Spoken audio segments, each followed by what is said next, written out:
Are you a Gen Z or millennial? That's what BYD Philippines is saying that would be the prospective buyers of this very quirky and very bright neon-like car right here. This is the BYD Seagull, the latest small electric vehicle in town. And I don't mean that these are those tiny EVs that are meant to go for city drives only. I mean that this is a proper car that just so happens to be tiny. Now, you might ask me, what exactly will be the pricing of this vehicle? What exactly would be the range? Well, here's where it gets really good. 300 kilometers of range on a single charge, 30 kilowatt hour battery, 75 horsepower, and 135 newton meters of torque. Get this, the pricing?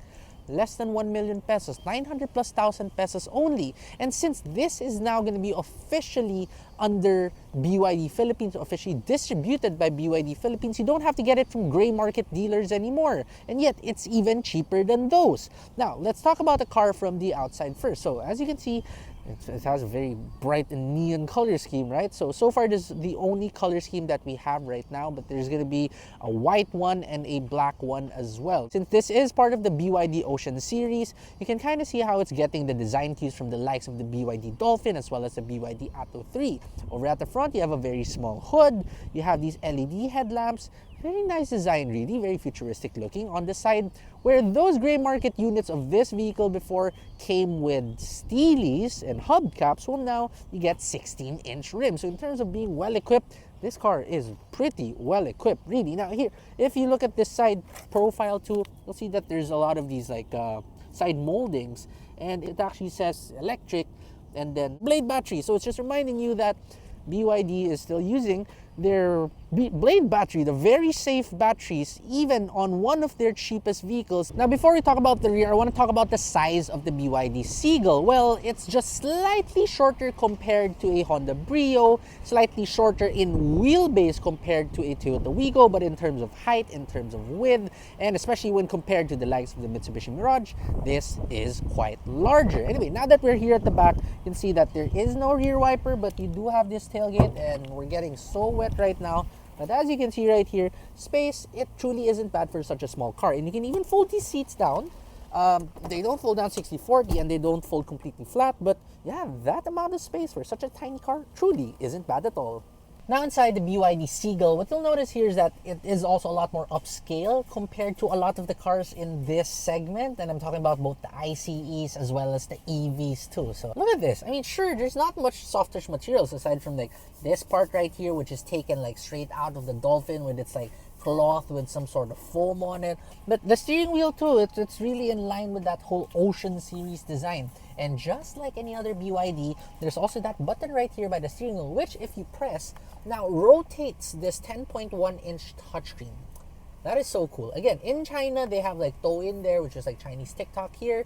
There's probably a way to side load it, but yeah, I'm very excited for that. But don't watch TikTok while you drive, okay? Anyway, this screen right here even comes with wireless Apple CarPlay and wireless Android Auto. That is so impressive. And this one also has a reverse camera with swiveling lines, and this car also gets reverse sensor. So pretty much anything that you would need in such a tiny car such as this one, you have it. Now, for your instrument cluster, it is just this tiny thing right here, right in front of you, but it gives you all the pertinent information that you need, including your TPMS, of course, your speed, as well as how much power you are using or recuperating from your regenerative braking. Moving on towards the seats too, they're very comfortable. Most of the cars in this class, they're like just flat bench type seats, but this one, it's actually some sort of a slight bucket seat. So yeah, not bad really for this class. Now, other toys you get back here, you do have like this electronic shifter. You have your driving modes. You have your normal, eco, and sport. Eco, normal, and sport. You have an auto hold function. You have these like air vents, and they actually feel pretty good, not bad. USB-C port, USB-A port, and a wireless charging pad too. Now let's check out the back seats. Now moving on here towards the rear of the BYD Seagull, and what you'll notice is that it's pretty much bare bones. Yes, that is true, just like any other car in this class. But you'll notice that the seats are a little bit thicker, a little bit more comfortable feeling at first impressions. You have your map pockets right here. You have the same like foam-ish cloth covered material on the side that we found on the dashboard.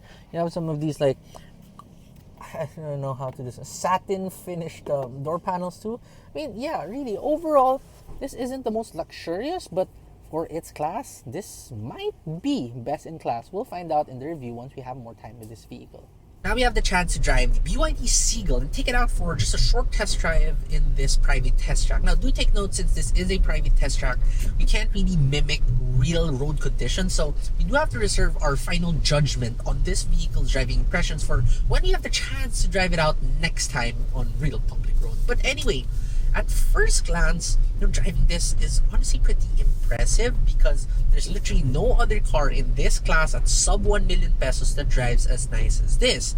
Now, the other hatchbacks that you usually get at this price range, such as the Toyota Wigo, for example, or the Mitsubishi Mirage, they are great insofar as practical cars are concerned, insofar as point A to point B cruisers are concerned, but they lack one word, refinement, which this BYD Seagull has a lot of.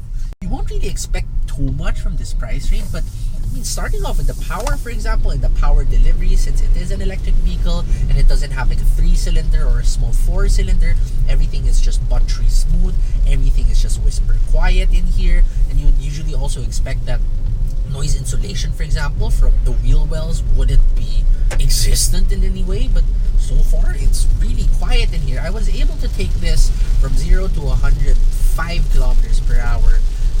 It got there eventually. It wasn't fast, but once we got there, it's still quiet. Honestly, pretty unexpected. So yeah, so far I am quite impressed with the driving dynamics. During the product brief earlier, BYD was also telling us how this is supposed to be your first electric vehicle or your first car, for example, if you're a Gen Z or a millennial. And chances are, if you are those, you'd be a city dweller. And in that regard, this is actually pretty good too, because as a city car, because of just how tiny it is, I mean, look at the turning radius of this. Let's try to go for like a 360 turn here, lock to lock. I don't think I've ever done that with any car, and I'm about to puke in a couple of seconds, but just look at my surroundings. Can you do this with any other car? Have you ever tried doing this? This is really good. That was more than just a 360-degree turn. That was I don't even know. Like, okay, I'm kind of lightheaded now. Like a 3,600-degree turn.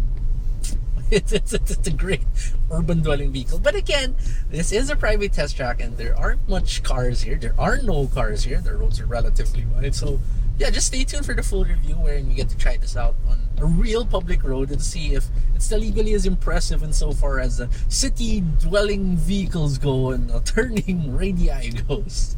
Before we end this video, we do have to talk about the charging options you have with the BYD Seagull. In most of these tiny EVs, you can only charge them with either a GBT or a Type 2 AC slow charging option. But for this BYD Seagull, you can charge it either with a Type 2 AC slow charging, or you can also use a DC fast charging using CCS2. So driving this on a daily basis here inside Manila roads will not be an issue at all.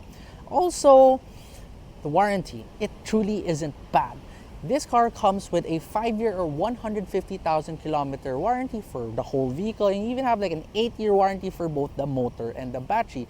Truly impressive. And if you take into account the 1 million peso or sub 1 million peso price tag, I think that this car is pretty well equipped, it's pretty affordable, it looks pretty good, and it's a good fit for Philippine roads as well. Stay tuned for the full review. We will be doing hopefully very soon.